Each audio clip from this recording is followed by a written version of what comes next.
Hello, everybody. Good morning. Thank you for being on board on this last day at Web Summit Qatar, and welcome.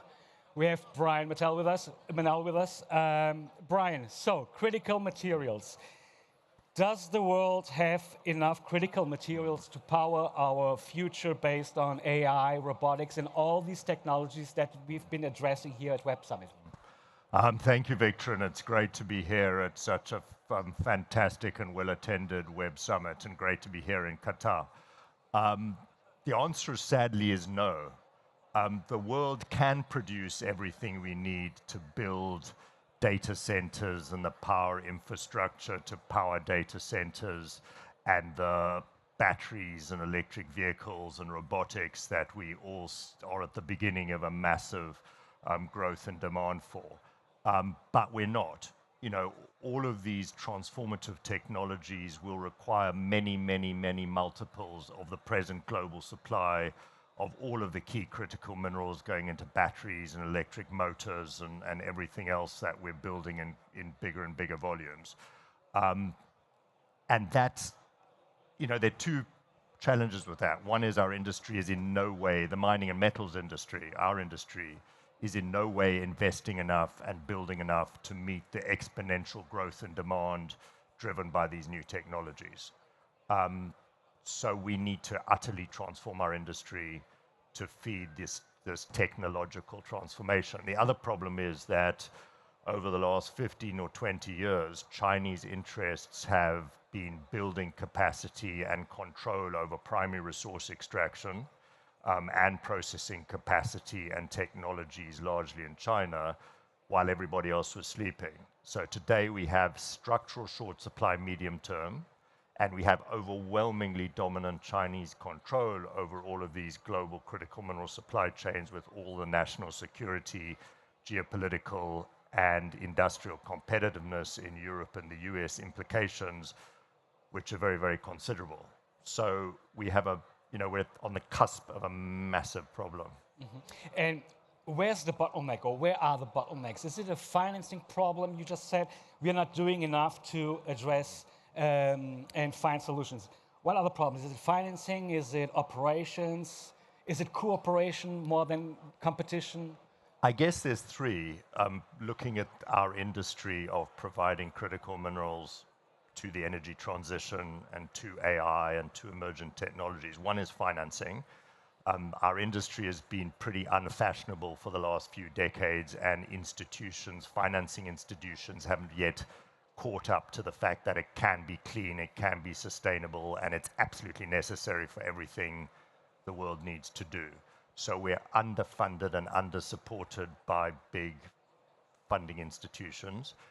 We have massive problems with the speed and efficiency of licensing of projects, and we have fallen as an industry way behind, and we need to urgently catch up with respect to innovation, because we need to produce and process in different ways in order to unlock the resources that we need to be developed commercially and responsibly, because we obviously want to do things in a manner that minimizes environmental impact, minimizes carbon footprint, and engages with communities and countries in a responsible and constructive manner. And all of those are enormous challenges that we have not in any way adequately faced up to over the last few decades, and we need to radically accelerate our addressing of. Mm-hmm. Let's take this news from yesterday. United States government just struck a deal with Ukraine, envision the exploration of critical materials and rare materials in Ukraine. Will it fundamentally change anything here in this industry? It's not a quick fix. There are no quick fixes to supplying these metals adequately to meet growth and demand. Ukraine has some very important and very interesting potential for a number of these critical minerals, such as lithium. TechMet, we're a private critical minerals company. We are part owned by the US government, so we are quite involved in a number of these strategies and initiatives in alignment with US strategic interests. And we've done quite a lot of work on one particular lithium project in Ukraine, which we hope to be part of moving forward with. So the potential is enormous. I mean, what it is interesting with regard to is the extent to which a critical minerals deal with the Ukraine as part of ongoing US support in a peace process does reflect the prioritization in the eyes of the US government of critical mineral supply chain security for Europe and the US. So that's a big change. I mean, that would have been inconceivable even 2 or 3 years ago, that critical minerals will suddenly be center stage in major global geopolitical processes such as Ukraine, such as aspirations for US control of Greenland and multiple other policy priorities of the new US administration globally. So we are trying to learn what AI brings. Each day we learn something new. And we also have this massive challenge of decarbonizing transport. Are these the two areas where critical materials will be more scarce, or? Yeah, I mean, the electrification of mobility is obviously a big one. And with ups and downs and accelerations and decelerations, I think the growing primacy of electric vehicles over diesel and petrol engine vehicles is an unstoppable and inescapable medium-term inevitability. I think in 10, 12 years' time, it's going to be very difficult to buy a diesel or petrol engine vehicle anywhere in the world, including the US. And that requires many, many, many multiples of global supply of nickel, of lithium, of rare earth metals for electric motors, etc. So that's a massive driver of demand for these specialty metals that we as an industry have to transform in order to feed. AI is really interesting. I mean, it's obviously goes without saying it's interesting, but it's the element of the AI revolution that I don't think is adequately appreciated by the developers of AI and users of AI is the scale of energy infrastructure that AI requires. You know, the hundreds of billions of dollars that are presently being committed to data center development require tens and tens and tens of gigawatts of energy. And the big tech companies want that energy to be low carbon footprint wherever possible. So the electrical infrastructure, the renewable energy infrastructure, the battery storage capacity, the actual physical infrastructure in the data centers requires massive quantities of not only copper for electrical infrastructure, but lithium and nickel and cobalt for, you know, to balance renewable energy sources of electricity for data centers. So the specialty metals demand for AI centers or data centers for AI is enormous and growing, obviously, as everybody knows, exponentially. The other element of AI, which I think will have a massive impact on shortages of supply as a result of demand growth for a lot of these specialty critical minerals, is robotics. You know, the next generation of AI, and there are a lot of people here that know much more about this than me, will facilitate a massive explosion in robotics applications and demand. And robots are really specialty metal intensive. You know, robots need a lot of, you know, electric motors, a lot of battery storage, and all of that is dependent on a few critical specialty metals, which is what we as TechMet do in terms of production, processing, and recycling, and industrial waste processing, all of which have to develop massively as part of the ecosystem of critical minerals supply. So China, we always hear that China has like 10, 20 years ahead, 1, 2 decades ahead of the rest of the world. What does the United States and the European Union have to do to catch up? Is it still possible to catch up? And also, if they don't catch up, what happens? Yeah, I mean, starting with your latter question, China has, while we were all sleeping, been allowed to build a incredibly dominant position. You know, today China controls between 65 and 95% of global supply of all of these critical minerals. You know, rare earth metals, lithium, cobalt, nickel, vanadium, tungsten. And that's an enormous problem because they will use that dominant position in two ways. One is a weapon in any escalation of trade, diplomatic, or new Cold War conflict, clearly. and the other in to advantage the competitiveness of their domestic industry relative to industry in Europe and the States and elsewhere. So obviously Chinese interests would, or the Chinese state, which controls and coordinates Chinese private sector and public sector, would much rather sell electric vehicle in Germany than supply lithium hydroxide or cathodes or battery cells to VW. And that's enormous systemic risk to economic growth as a result of compromised industrial competitiveness and hence jobs and political stability across a lot of the non-Chinese world. So it's a massive problem. I mean, the question is what we can do about it as Europe, as the US.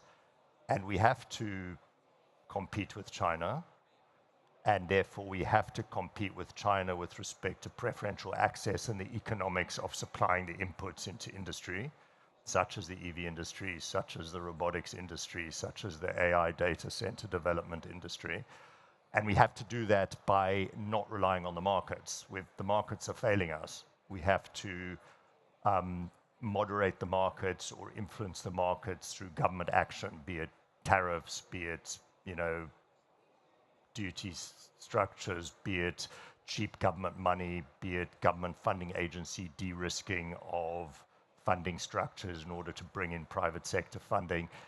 And this is a 10-year program to balance China. Forget about competing with China. I mean, these are medium-term challenges that are not being adequately faced today, but need to be faced today in order for us to have a slightly better position vis-a-vis China for European and US industry over the next 2 years, 5 years, 10 years, without which we've got multiple problems that none of us want to think about. Wow. So let's reduce, well, Web Summit's audience is quite diverse. Let's reduce it just to investors and startups and maybe, investors and startups and national delegations. What's the key messages that you would send to these three stakeholders present? For example, in terms of innovation, is there still space? Is there much space for innovation in the mining industry? No, there certainly is. And, one of our messages to the tech industry is not only that you really need us in order to build what you're planning to build. And we really need the world of tech to understand that software requires hardware and hardware requires specialty metals.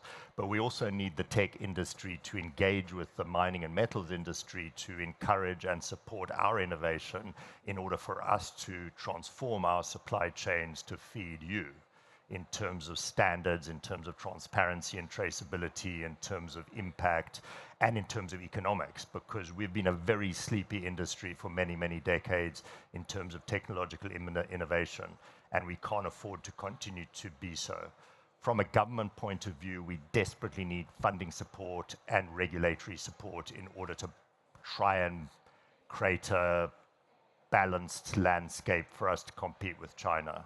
With respect to private sector sources of funding, big pension funds, etc., we really need to accelerate the understanding that we can be responsible and well-governed as a mining and metals industry, and without massive funding support, not from a charitable point of view, because we are at the beginning of a 20-year supply-demand dislocation. I mean, critical minerals are going to create massive value for those that invest in them over the next 2, 5, and 10 years. So we're not asking for charity, we're asking for understanding that tens and hundreds of billions of dollars need to go into our space, and it can be deployed in our space very, very profitably. And that requires the audience to listen a lot more than they've previously listened when they've been happy to leave it to China. So the challenge is not just about drilling and mining as quickly as possible right now. No, it's about money and regulations. And the red tape situation, licensing, I mean, each country will have its own regulations. Maybe if you're a member of a bloc like the European Union, you have common regulations. Do they help to address these challenges?